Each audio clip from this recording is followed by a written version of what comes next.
지금 우리는 사순절을 지나고 있습니다. 여러분들은 어느 명절이 가장 기다리십니까?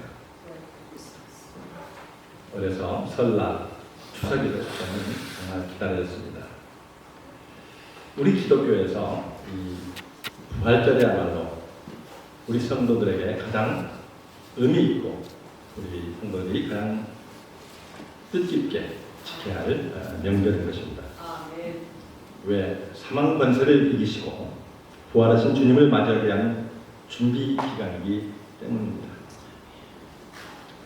사순절은 실제 성경에서 말씀하시는 절기는 아니지만 믿음의 신도들이 예수님을 증거하고 또 삶 속에서 죄 짓는 모든 것들을 회개하는 기간으로 정하고 이렇게 거룩하게 지켜오고 있기 때문입니다.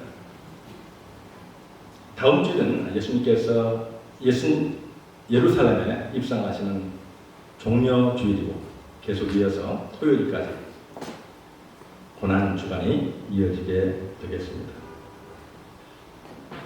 오늘 함께 예배드리시는 분 가운데 마음속에 근심, 걱정이 짓누르고 있는 분이 계십니까? 이 무거운 짐을 혼자 지치지 마시고 주님을 바라보시기 바랍니다. 전능하신 주님을 바라보면, 부활의 주님을 바라보면 놀라운 기적이 일어나게 될 줄로 믿습니다. 내 힘으로 해결하고도 발버둥 치지 마시고 과거의 모든 삶을 정리하시고 어떤 문제도 해결해 주시는 주님을 바라볼 때 모든 화가 변할 복이 되게 될 줄로 믿습니다. 이 복이 된다는 의미는 어떤 의미입니까? 우리에게 당한 모든 고난과 또 근심, 걱정들이 감사로 변하게 되고 이 고난을 통하여서 내가 생각지 못했던 이 땅에 살아갈 수 있는 힘, 하나님께 영광 돌리게 되는 놀라운 역사가 일어나게 될 줄로 믿습니다. 우리는 예수를 믿기 때문에 두려울 것이 없습니다. 왜? 사망 권세를 이기시고 부활하신 주님이 우리와 함께 하시기 때문입니다. 그러므로 모든 일을 예수의 이름으로 다 감당하며 이루어 나갈 수 있기를 주님의 이름으로 축원합니다. 오늘 우리에게 말씀하신 이 산상수훈, 그 중에서도 팔복의 말씀입니다. 누가 천국을 소유하게 되는가 하는 예수님의 가르침입니다. 우리가 기왕 예수를 믿는데 이 험난한 세상 속에서도 어떠한 고난 속에서도 천국을 맛보며 살아갈 수 있는 길을 예수님께서 말씀해 주셨습니다. 오늘 말씀을 아멘으로 받는 성도는 천국의 삶을 늘게 될 줄로 믿습니다. 우리가 세상 사람들이 찾는 복은 무엇입니까? 장수의 복과 부자가 되는 것과 건강한 것과 또 천수를 드리는 것 등등 우리가 얼마나 구하고 따라가는 것들입니까? 그러나 이런 복들은 전부 외적이고 일시적이고 변해버리는 복인 것입니다. 언제든지 우리 앞에서 사라질 수 있는 복들이다 이 말입니다. 그러나 주님께서 말씀하신 복, 오늘 함께 받음으로 복된 삶이 이어지기를 축원합니다. 구약 시대에는 복 있는 자에 대해서 시편 1편 1절에 이렇게 표현합니다. 너희는 율법을 주야로 묵상하고 악인의 꾀나 악인의 자리나 오만한 자의 앉지 말라고 말씀하십니다. 한번 같이 읽도록 하겠습니다. 복 있는 사람은 악인의 길을 따르지 아니하며 죄인들의 길에서 서지 아니하며 오만한 자들의 앉지 아니하고 오직 여호와의 이름을 즐거워하고 율법을 주야로 묵상하는 사람. 이렇게 복 있는 사람에 대해서는 말씀하셨지만 천국의 기쁨을 누리고 살 수 있는 것에 대해서는 말씀하지 않으셨습니다. 오늘 예수님께서 우리 신약세에 와서 말씀하신 이 말씀은 누가 천국의 삶을 소유하고 살 수 있느냐, 이것을 우리에게 해답으로 주시는 말씀입니다. 이 예수님께서 말씀하신 이 천국은 내적인 어느 누구도 뺏을 수 없는 영원한 복이다 말입니다.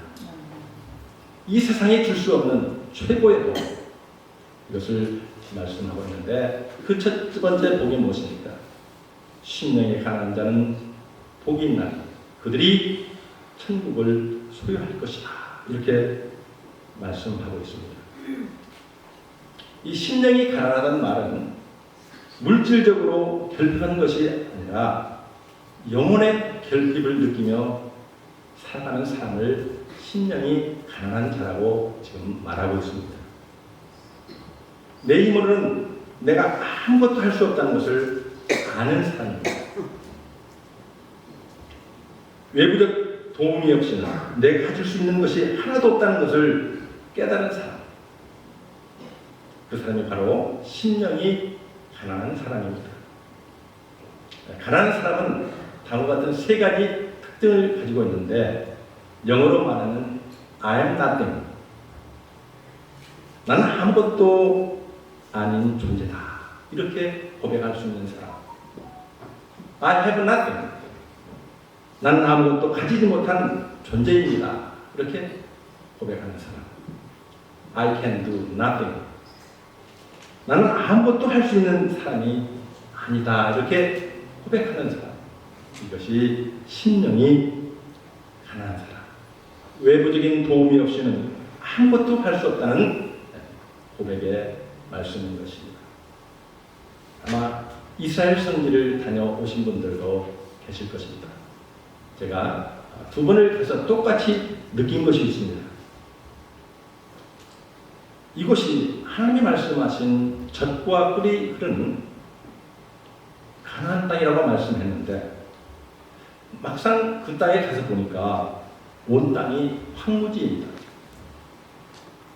1년 내내 거의 비가 오지 않아서 식물이 자랄 수 없는 쓸모없는 광야뿐입니다. 그런데 하나님께서 이 땅을 젖과 꿀이 흐르는 땅이라고 말씀하시고 저 이스라엘 백성들을 그곳으로 인도하셨습니다. 이 땅을 왜 하나님께서 젖과 꿀이 흐르는 땅이라 하셨을까? 저는 이 땅을 바라보면서 하나님께서 뜻하시는 것과 하나님의 생각은 나의 생각과 완전히 다르다는 것을 그때 깨달았습니다. 심령이 가난하다는 말은 이렇게 하나님의 도우심을 주는, 나는 아무것도 아닌 존재고 하나님이 나와 함께 하시지 않으면 내가 할 수 있는 것은 아무것도 없는 존재라는 것을 아는 사람, 그가 바로 심령이 가난한 사람이다, 이렇게 말하는 것입니다. 사랑하는 성도님, 아무것도 없는 자로 한번 모든 것을 내려놔 보시기를 바랍니다. 아마 하나님께서 놀라운 축복으로 채워주실 줄로 믿습니다. 여러분이 이 세상에서 가진 것이 무엇입니까?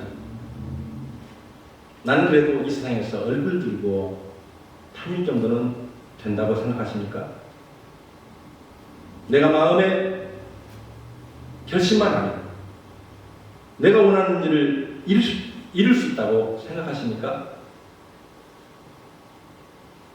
내가 어느 정도 재물을 가졌다고 또 교만할 마음을 가지기도 하십니까? 그러나 이런 사람은 절대로 하나님의 축복을 받을 수 있는 마음의 그릇들이 될 수가 없다는 말씀입니다. 이 심령이 가난한 사람이란 하나님이 함께 하시지 않는 나는 아무것도 아닌 존재라고, 내가 그 어떤 일도 할 수 없는 존재라는 것을 고백하는 사람을 말하는 것입니다. 주님께서 내 죄를 용서하시고 주님께서 내게 은혜를 주셨기 때문에 내가 살 수 있다고 생각하는 것, 주님 앞에 이렇게 고백하는 자가 심령이 가난한 자라 말하는 것입니다. 사랑하는 성도님, 누가복음 18장에 보면 바리새인의 기도와 세리의 기도가 등장합니다. 제가 한번 읽어드리겠습니다. 바리새인은 서서 따로 기도하여 이르되, 하나님이여, 나는 다른 사람들 곧 토색, 불의, 간음을 하는 자들과 같지 아니하고 이 세리와도 같지 아니함을 감사하나이다. 나는 일에 2번씩 금식하고 또 소득의 11조를 드리나이다 하고, 세리는 멀리 서서 감히 눈을 들어 하늘을 쳐다보지도 못하고 다만 가슴을 치며 이르되, 하나님이여 불쌍히 여기소서. 나는 죄인으로소이다 하였느니라. 이렇게 말씀하고 있습니다. 이 두 사람의 기도에서 예수님께서는 바리새인이 아닌 이 세리의 기도를 의롭다 말씀하셨습니다. 바리새인의 기도는 하나님이 필요 없는 기도였지만 세리의 기도는 하나님이 꼭 필요하실 뿐만 아니라 하나님만이 들어주실 수 있는 기도였다 이 말입니다. 바리새인의 기도는 자신이 중심이 되는 기도였고, 세리의 기도는 하나님이 중심이 되는 기도를 드렸습니다. 바리새인의 기도는 모든 결정권이 자신에게 있는 기도였지만 세리의 기도는 모든 결정권이 하나님께 있다는 것을 지금 고백하고 있는 것입니다. 사랑하는 성도님, 하나님이 받으시는 기도는 내가 이렇게 할 수 있습니다, 내가 이렇게 할 수 있기를 원합니다, 이렇게 듣는 기도가 아니라, 내가 지금까지는 내가 원하는 대로 했지만 이제 회개합니다, 하나님만이 나를 바꾸실 수 있으며 하나님만이 나의 주인이 되어 주실 수 있습니다. 세리는 감히 하늘을 우러러 쳐다보지도 못하고 멀리서 자기 가슴만 치면서 말합니다. 하나님이여, 나를 불쌍히 여기소서. 나는 죄인으로서이다. 이것이 심령이 가난한 자의 기도인 것입니다. 그래 내가 문제 있을 때 하나님 이 문제를 해결해 주십시오, 그것이 아니라 얘들아, 우리 기도의 문제가 무엇입니까?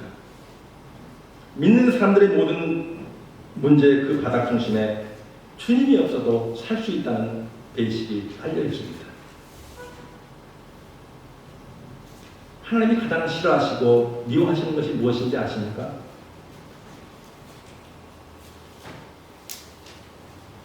하나님이 없어도 살 수 있다는 그런 교만이 다 들어있다는 것입니다. 문제는 바리새인같이 자기가 죄인이라는 사실을 마음 깊이 인정하지 못하는 데 있다 말입니다. 이렇게 예수님께서 세리의 기도를 의롭다 하시는 것은 그가 죄인임을 알기 때문입니다. 하나님이여, 나를 불쌍히 여기시옵소서. 나는 죄인이로소이다. 세리처럼 고백하는 자에게 천국의 복이 임하게 될 줄로 믿습니다. 아멘.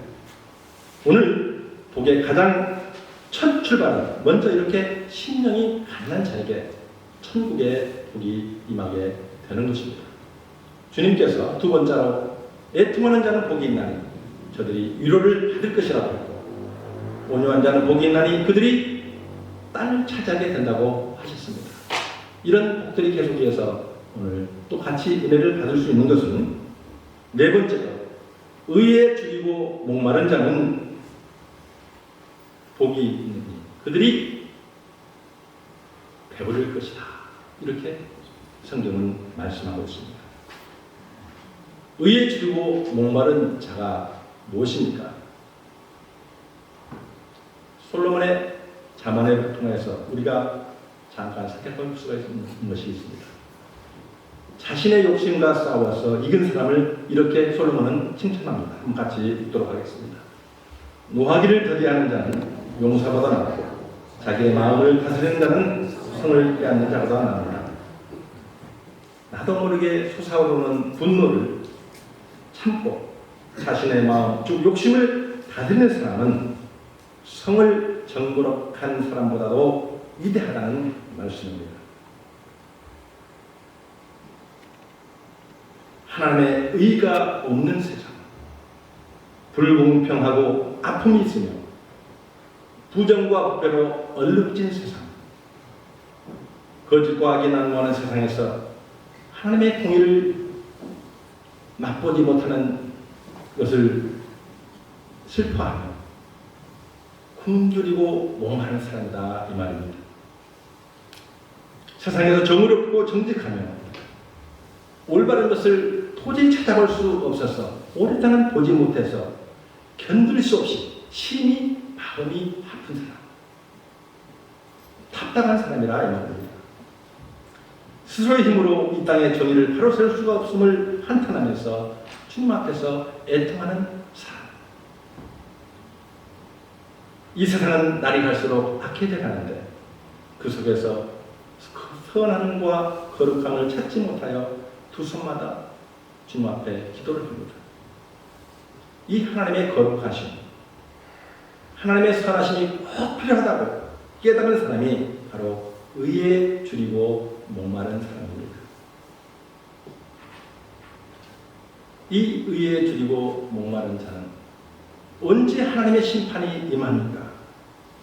하나님의 심판을 갈망하면서 하나님의 구원을 간절히 소원하는 사람입니다. 이 사회의 부정과 부패, 죄를 보고서도 아무런 감정이나 생각이 들어있지 않다면 이미 우리도 세상의 달콤함에 이미 물들어서 세속적인 삶을 살고 있는 것이다 이 말입니다. 그러나 세상에 속해 있지 않고 하늘을 바라보는 사람은 정직함을 찾아볼 수 없는 이 세상을 바라보면서 가슴 아파하며 하나님의 심판으로 이 죄악들이 하루빨리 소멸되고 하나님의 구원이 이 땅에 임하기를 갈망하는 자인 것입니다. 나의 죄성과 이 사회의 죄악, 심각성을 깨닫고 애통하는 마음을 가질 수 있기를 주님의 이름으로 축원합니다. 이런 의에 줄이고 목마름에 대한 천국의 복이 약속되어 있는데 어떻게 해요? 배부를 것이라고 말씀하셨습니다. 의에 줄이고 목마른 자는 복이 있나니 그들이 배부를 것입니다. 배부리다는 말은 헬라어로 포르타조라고 이야기합니다. 이 뜻은 음식으로 풍족히 먹어서 만족하다. 배부르되 더 이상 음식 생각이 나지 않을 정도로 풍성하게 먹게 된다는 내용이 포함되어 있습니다. 우리가 뷔페에 가면 먹기 싫도록 보아도 전혀 먹기 싫을 정도로 음식의 음자가 꺼내지 못하고 풍성하고 만족하게 되듯이 생명의 뜻이신 예수님으로 만족하게 된다 이 말입니다. 요한복음 6장 35절을 한번 같이 읽도록 하겠습니다. 예수께서 이르시되 나는 생명의 떡이니 내게 오는 자는 결코 줄이지 아니할 터이요 나를 믿는 자는 영원히 목마르지 아니하리라. 세상에서 비록 줄이고 목마름이 있을지라도 예수님께서 주시는 위로와 또 예수님이 주시는 평안과 예수님이 주시는 권능으로 영원히 가득 풍성해서 인생이 풍성함으로 기쁨으로 넘치게 된다는 말씀입니다. 더 이상 배고픔이나 목마름이 없이 영원한 만족과 행복을 찾은 여인이 성경에 등장합니다. 사마리아 우물가에서 예수님을 만난 한 여인이 있습니다. 그는 이 세상을 살아남기 위해서 5번이나 결혼을 했습니다. 예수님 당시에는 한 여인이 남편이나 다 자란 자녀가 없으면 여자 혼자로서는 도저히 살아갈 수가 없기 때문에 그들은 실컷솔컷 결혼을 해야 했습니다. 왜? 생활의 안정을 찾아야 했기 때문에. 이렇게 먹고 사는 문제를 해결하고자 5번이나 결혼했던 이 여인, 안정된 삶을 갈망하고 또 갈망했습니다. 먹을 것과 입을 것과 삶의 걱정을 피해서 그토록 바랬었습니다. 지금 함께 사는 사람도 법적으로 남편은 아니지만 하나님께서 어쩔 수 없이 함께 살아야 했다, 이렇게 성경은 말씀하고 있습니다. 그녀의 마음에는 그러나 참 만족이 없었다. 행복을 위해서 5번이나 결혼을 했지만, 지금 남자가 살고 있지만 진짜로 행복은 얻을 수가 없었습니다. 이 여인은 남들의 눈을 피해서 해가 쨍쨍 나서 도저히 다닐 수 없는 그 한낮에 가장 더운 시간에 우물을 향해 갔습니다. 하지만 그녀는 사람에게서 행복과 안정을 얻으려고 했던 자신의 모습이 얼마나 초라하고 어리석였던 것인가를 이 우물가에서 깨달았다는 말입니다. 세상에서 안정과 행복을 목말했던 그녀는 예수님을 만나고 나서야 영원히 목마르지 않게 되는 사실을 깨달은 것입니다. 요한복음 4장 13절 14절 말씀 같이 한번 읽습니다. 예수께서 대답하여 이르시되 이 물을 먹는 자는 다시 목마르지 아니하노라. 내가 주는 물을 마시는 자는 영원히 목마르지 아니하노니 내가 주는 물은 그 속에서 영생하도록 사는 샘물이 되리라. 인생의 참된 기쁨과 만족에 목말라던 이 여인에게 예수님께서 참 만족을 주셨습니다. 다시는 목마르지 않는 참 행복을 얻게 되었다 말입니다. 예수님을 영접하면 세상에도 얻을 수 없는 참 기쁨과 만족으로 충만하게 될 줄로 믿습니다. 우리를 불편하게 하는 만족이 아니라 진정한 우리의 행복을 주는 예수님인 것입니다. 사랑하는 성도님, 예수님께서 주시는 진정한 행복과 만족을 누리기 위해서 심령이 가난한 자가 되어보시기를 바랍니다. 나가서 위에 줄이고 목마른 자로 서시기를 바랍니다. 이 세상에 수 없는 참 기쁨과 만족을 살아가게 될 줄로 믿습니다. 기도합니다. 사랑해 주님 감사합니다. 살아계시고 역사하시는 아버지, 부활을 준비하며 나아가는 귀한 성도들을 위해 이 땅에 사는 동안 가난과 또한 의에 줄이고 목마른 삶이 저들의 심령에 임해서 주님 앞에 영광 돌리고 이 땅에 살면서 하나님의 천국을 누리는 복된 성도들 될 수 있도록 축복하여 주시옵소서. 예수님 이름으로 기도합니다. 아멘.